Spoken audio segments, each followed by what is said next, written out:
Hello दोस्तों, कैसे हैं आप सब। उम्मीद करती हूँ आप सब बहुत ज़्यादा ठीक ठाक होंगे और बहुत अच्छे से गार्डनिंग कर रहे होंगे। कुछ पौधे ऐसे होते हैं फ्रेंड जो बहुत ही कम देखभाल में चलते हैं और इस तरीके से गुच्छों में फूल देते हैं।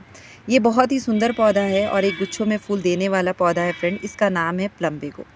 ये बहुत ही कम केयर के साथ चलता है और इस तरीके से इसकी खूबसूरती है, आप देख सकते हो फ्रेंड।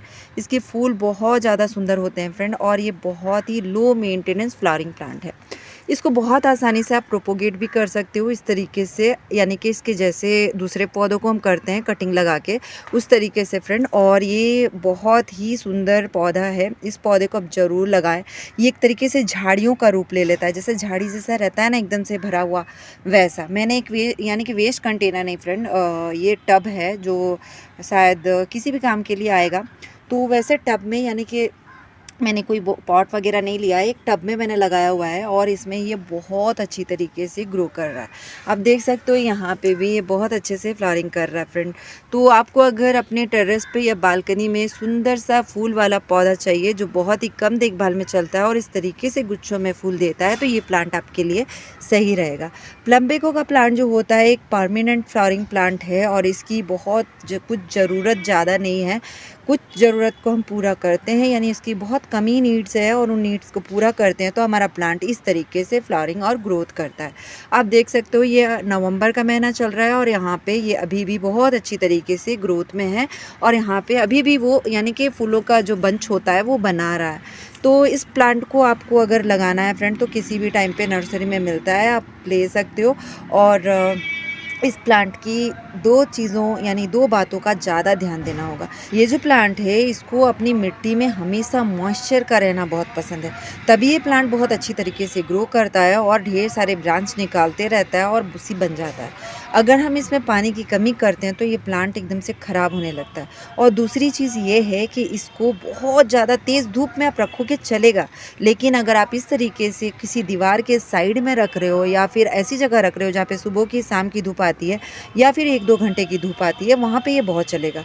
अगर डायरेक्ट धूप वाली जगह में आप रखते हो फ्रेंड, थोड़ा सा ये पौधा ख़राब होने लगता है, क्योंकि कभी पानी की कमी हो जाती है तो बहुत ज़्यादा तेज़ धूप से इसके पत्ते इस तरीके से जलने लगते हैं।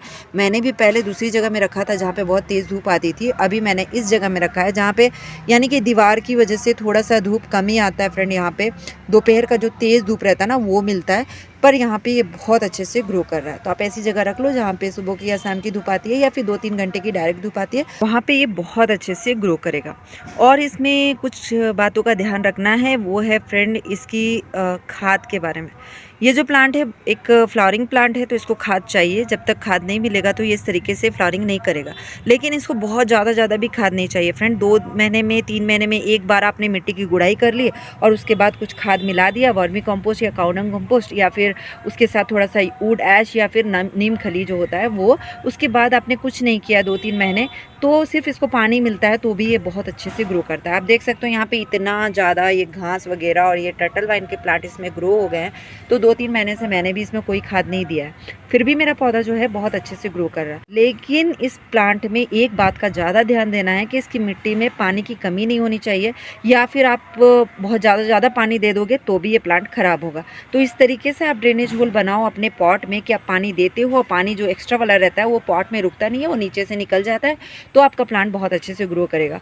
और 2-3 महीने में आप एक बार खाद दे देते हो तो आपका प्लांट बहुत अच्छे से ग्रो करता रहेगा।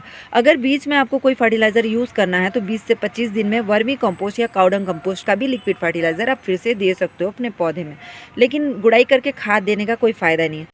और अगर आपको कोई खाद को इसमें मिलाना है तो यूज़ की हुई चाय की पत्ती को आप मिला दो। यूज़ होता है किचन में हमेशा 2-3 दिन का एक जगह इकट्ठा कर लो आप अच्छी तरीके से धो के, और उसको अपने प्लांट की मिट्टी में मिला दो, इतना काफ़ी रहेगा।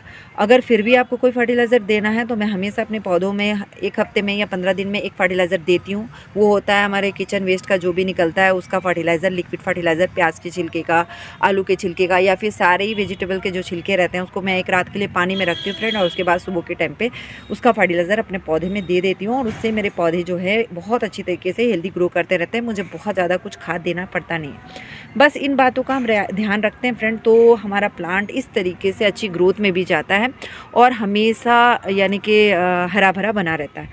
और रही बात अभी विंटर के टाइम पे हमें इसमें क्या करना है ना, कि ये जो आप देख सकते हो इसमें इतना सारा घास ग्रो हो गया ना, तो पहले मुझे इसको निकालना पड़ेगा और मिट्टी की गुड़ाई करनी होगी, क्योंकि इसके बाद यहाँ पे ओस गिरेगा हर जगह विंटर में।